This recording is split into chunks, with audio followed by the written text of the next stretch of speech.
নমস্কার বন্ধুরা, welcome to my channel Medicare HD. আজ আমি আলোচনা করব অ্যাসকোডিল ড্রপ নিয়ে। প্রথমে জানবো এই ড্রপটিতে কি কি উপাদান রয়েছে, তারপর জেনে নেব এই ড্রপটি কোন কোম্পানি তৈরি করে থাকে এবং এই ড্রপটি কাদের ক্ষেত্রে ব্যবহার করা যাবে, এই ড্রপটি ব্যবহারের সঠিক নিয়ম এবং তারপর জেনে নেব এই ড্রপটি ব্যবহারে কি কি পার্শ্ব প্রতিক্রিয়া রয়েছে। চলুন বন্ধুরা, আজকে নতুন কিছু শিখে নিই। সো ফ্রেন্ড, আজকের যে মেডিসিন নিয়ে বলছিলাম তা হলো অ্যাসকোরিল ড্রপ।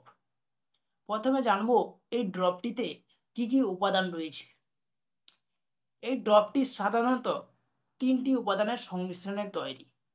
তা হলো লিভোসালুটামল 0.25 mg পার মিলিএমএল এবং রয়েছে অ্যামব্রোক্সল 7.5 mg পার মিলিএমএল এবং গুয়াইফিনেশন রয়েছে 12.5 mg পার মিলিএমএল। এইবার আমরা জানব এই অ্যাসকোরিল এলএস ড্রপটি কোন কোম্পানি তৈরি করে থাকে। এই ড্রপটি গ্লেনমার্ক ফার্মাসিউটিক্যাল লিমিটেডস কোম্পানি তৈরি করে থাকে। এই ড্রপটি 15 ml এর হয়ে থাকে এবং এই ড্রপটির দাম করেছে 86 টাকা। বাজারে বিভিন্ন কোম্পানির বিভিন্ন নামে এই ড্রপটি পাওয়া যায়, তবে সব ড্রপেই এই তিনটি উপাদান রয়েছে: অ্যামব্রোক্সল, লিভোসালবুটামল এবং গ্রিফিনেশন। এইবার আমরা জানব এই ওষুধটির ব্যবহার। এই অ্যাসকোরিল এলএস ড্রপটি শ্লেষ্মা, কফের সাথে কাশির সমস্যার ক্ষেত্রে ব্যবহার করা হয়। এই ওষুধটি হাঁচি, চুলকানি, চোখের জল ইত্যাদি ক্ষেত্রে ব্যবহৃত হয়ে থাকে এবং ব্রঙ্কাইটিস, খিঁচুনিজনিত কারণে শ্বাসনালীতে বাঁধা, হাঁপানি ইত্যাদি ক্ষেত্রে ডাক্তারবাবুরা এটি ব্যবহার করে থাকে। এইবার আমরা জানব এই ওষুধটি ব্যবহারের সঠিক নিয়ম।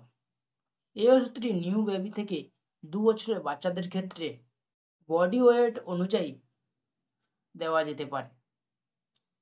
এই ওষুধটি কিডনি ও লিভার ডিজিজ বাচ্চাদের ক্ষেত্রে ডাক্তারের পরামর্শ মতো সেবন করা প্রয়োজন। এইবার আমরা জানব এই ওষুধটি সেবনে কিছু পার্শ্ব প্রতিক্রিয়া রয়েছে। তা হলো মাথা ব্যথা, জ্বর, বমি ভাব, ডায়রিয়া, চামড়ায় ফুসকুড়ি ইত্যাদি। এবং এই ওষুধটি সেবনে কিছু গুরুতর পার্শ্ব প্রতিক্রিয়া রয়েছে। তা হলো কাঁপুনি, হার্টবিট বেড়ে যাওয়া এবং আমবাত, ক্ষুধামান্য, শুষ্ক মুখ ইত্যাদি। সো ফ্রেন্ড, আজ এই পর্যন্ত। আমার এই ভিডিওটি যদি ভালো লেগে থাকে তবে সাবস্ক্রাইব করে পাশে থাকবেন এবং এরকম আরও কিছু নতুন ভিডিও পেতে চ্যানেলটিকে ফলো রাখবেন। সো ফ্রেন্ড, ধন্যবাদ শেষ পর্যন্ত দেখার জন্য।